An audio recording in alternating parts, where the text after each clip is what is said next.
guys, I'm back with another X Reader. This is a Horror Sans X female reader. Title is Chills. So this was written sometime actually after the lunatic cultist thing, so it's going to use a different point of view because I've learned to use a different one. But okay, here we go. You took your first step out of the ruins and shivered. It was cold.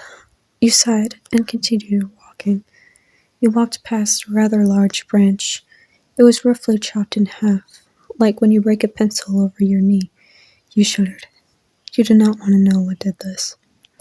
You kept walking and got close to a bridge. You stopped and looked down. You instantly regretted it. You quickly walked over the bridge and looked at your surroundings. There was a sentry station. You took a couple steps forward and stopped. There was a skeleton inside. You remembered your friend's daughter, Frisk, came here to Mount Abbott a couple years ago. When she came back, she said monsters were still here, and she made friends with a pair of skeleton brothers, Sans and Papyrus. She said she made friends with most of the monsters. She said their names were Undying? No, it was Undyne? That sounded right. You shook your head. Now's not the time to dawdle. You looked at the skeleton. Frisk said Sans was always sleeping in his sentry stations. You took a few steps and noticed something else. There was a jagged hole right on the top right-hand side of his skull. Well, you're right, his left. Maybe she left a few things out, you sighed, and walked up to the sentry station and spoke in a hushed voice. Hello? You said. The skeleton was still asleep. You raised your voice to an average volume. Hello? The skeleton stirred, but relaxed again. You went to knock on the wood platform he was resting his head on, but he grabbed your wrist and sat up and raised his axe. One head dog coming up. He went to take a swing at you, but you grabbed the handle of the axe, resisting. Though it was hard, given the skeleton was surprisingly strong. His seemingly everlasting grin faltered, and eventually turned to a scowl. Then you tried speaking, accidentally saying his name. Sans, stop! He paused. Suddenly your soul was summoned. It turned blue. Sans let go of your wrist and raised his hand, and you were lifted up and slammed into the cold, snowy ground.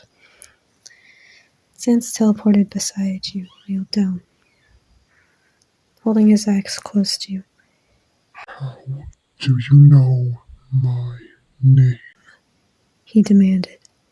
You were frozen and afraid. You stammered. I'll give you to the count of 5. 1, 2.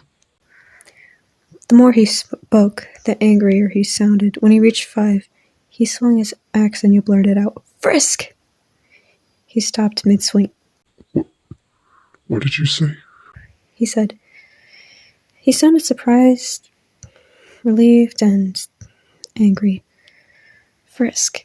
I know your name because of Frisk, he said. Sans lowered his axe for a second, then went to a position where he could easily decapitate you if he wanted. How do you know Frisk? He said. He again sounded agitated. Does he care for Frisk? You paused. She's my friend's daughter. She told everyone about the underground, that she made friends with almost everyone in the underground.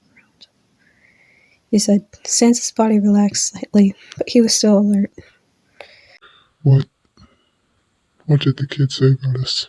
He said, calmer than before. Well, she said you were lazy and stayed at your post, sleeping. You like puns, hot dogs, and you drink ketchup. You paused. Do you really drink ketchup? You asked. Sans chuckled. I used to. You said. You sighed. Frisk said you have a brother. Papyrus? You asked. Sans nodded. Then there was... What was her name? Undyne? When you said that, Sans plunged his axe into the right side of your forehead, and you died. You opened your eyes and looked around. You were surrounded by darkness. You were floating in a void of darkness. You sighed and closed your eyes. Is this what happens when we die? You sighed, a tear rolling down your cheek. Then you heard a voice. Hello? You turned to see a girl. She was very sad looking. She had a scar on her neck, green eyes, and brown hair. She wore a torn purple dress. She had an almost dead appearance. She was scrawny and had bags under her eyes. Who are you? You asked.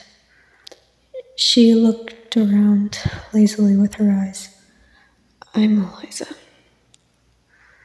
There was a silence, and Eliza explained what happened when you died here. Loading, resetting. Afterwards, you saw two golden glowing words, continue and reset. You paused and looked back at Eliza. She shrugged. It's your choice, she said.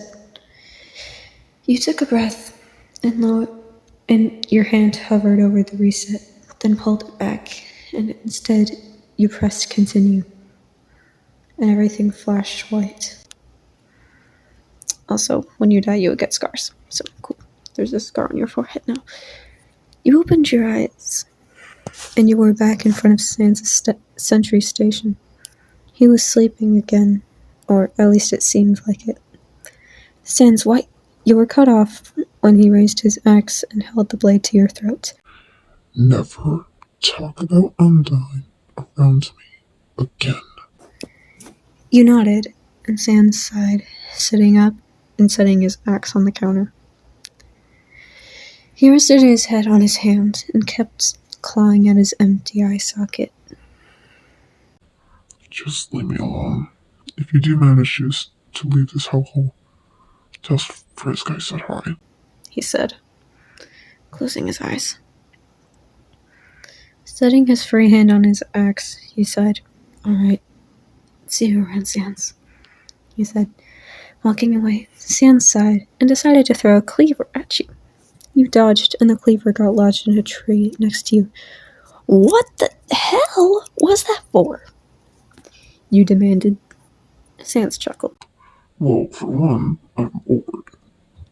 And you need a weapon, he said, smirking. You growled and pulled the cleaver out of the tree and left the area.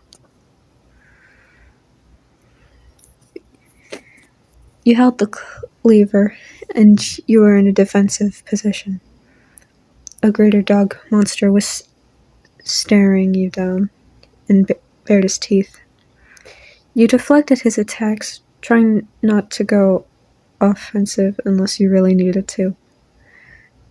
The greater dog licked its lips, drooling. You shuddered. This monster was terrifying.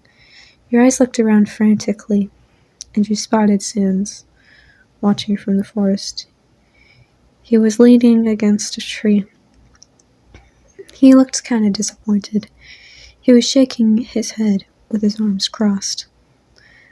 Then you suddenly had to turn your attention back to the fight. After a while, you got exhausted from deflecting every blow, sometimes taking a bit of your HP. But Sans was just leaning against a tree watching. It was kind of creepy, to be honest. That one distracting thought was all the greater dog needed. He pounced and knocked you on your bum. You were about to raise the cleaver, but it was too late. The greater dog bit down on the right side of your skull, and you died. Okay, guys, to the people watching this, I am super sorry about this, but I currently, I'm pretty sure, can't post videos over 15 minutes, and this entire video altogether was slightly over 20 minutes, so this is going to be split into 2 parts. So this is the end of part 1. Part 2 is literally, hopefully, going to be released right after this. Again, I am super sorry. Yeah, just go over to the next video. Hopefully it's uploaded like around the same time as this one. Again, I am so sorry.